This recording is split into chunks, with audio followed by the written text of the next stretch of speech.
ஸ்ரீமதே ராமானுஜாய நமக. திருக்காட்கரை பத்தி இன்னொரு சுவையான சரித்திரம். அந்த ஊர்ல ஒரு காலத்துல ஒருத்தன் வாழைத்தோட்டம் வச்சு வாழ்ந்து கொண்டிருந்தான். அவனோட வாழைத்தோட்டத்துல மரங்கள் காய்க்கவே இல்லை. அதனால அவன் ரொம்ப மனசு கஷ்டப்பட்டு திருக்காட்கரை அப்பங்கிட்ட பிரார்த்திக்கிறான்.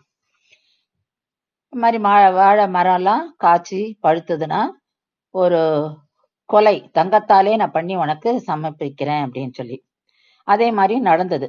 அவன் ஒரு வாழை கொலைய தங்கத்தால பண்ணி பெருமாளுக்கு சமர்ப்பிக்கிறான். அவன் சமர்ப்பிக்கும் போது அங்க பூஜை பண்ற நம்பூதிரி இல்ல. அதனால அங்க பக்கத்துல தவம் பண்ணி கொண்டிருந்த யோகி கிட்ட சொல்றான். அந்த யோகி என்ன சொல்றாருன்னா, சரி நீ இதை வச்சுட்டு போ, நான் பெருமாளுக்கு சமர்ப்பிக்கிறேன் அப்படின்னு சொல்லிட்டார். இவனும் போயாச்சு. நம்பூதிரி தீர்த்தம் ஆடிட்டு வர்றார். வந்து கேள்விப்பட்டு வாழை கொலையை தேடுறாரு, அங்க இல்ல. உடனே அவருக்கு யோகி மேலதான் சந்தேகம் வருது.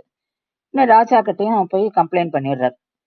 ராஜாவும் இதெல்லாம் கேட்டுட்டு யோகி தான் தப்பு பண்ணிருப்பா அப்படின்னு சொல்லிட்டு யோகிக்கு பனிஷ்மெண்ட்டும் கொடுத்துறாரு.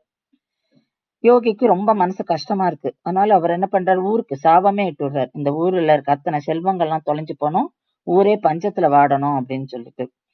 பின்னாடி அவருக்கு அவமானம் தாங்காம தற்கொலையும் பண்ணிடுறார்.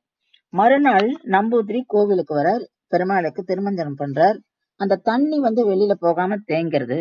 ஏன் இந்த தண்ணி இப்படி போகாம இருக்கேன்னு சொல்லிட்டு அந்த அடப்பை பார்க்கலாம்னு சொல்லிட்டு பார்த்தா அந்த இடத்துல அந்த தங்க வாழைத்தார பாக்குறார். ஐயோ நம்ம தப்பு பண்ணிட்டோமே அப்படின்னு சொல்லிட்டு யோகியை போய் நம்ம தப்பா சொல்லிட்டோமேன்னு சொல்லிட்டு ராஜா கிட்ட போய் நடந்ததை சொல்றார். ஆனா யோகியோ அந்த சமயம் உயிரோட இல்லை, அவர் தற்கொலை பண்ணிட்டார்.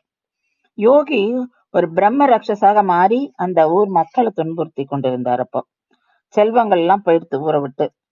பல காலம் இந்த கோவில் அப்படியே சதலமடைந்தே இருந்தது.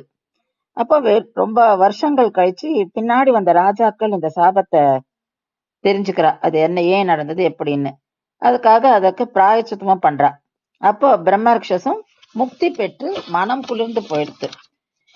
அதனால இங்க நம்ம அந்த கோவிலுக்குள்ளேயே ஒரு சன்னதி பார்ப்போம் பிரம்மரக்ஷத்துக்காக. அதுல பிரம்மரக்ஷச சிலை வச்சு பூஜை பண்ணிட்டு இருக்கா. இந்த கோவிலுக்குள்ளேயே ஒரு யக்ஷியையும் எழுந்தருள பண்ணியிருக்கிறார்கள். இந்த யக்ஷி தான் இந்த கோவிலோட காவல் தெய்வம்.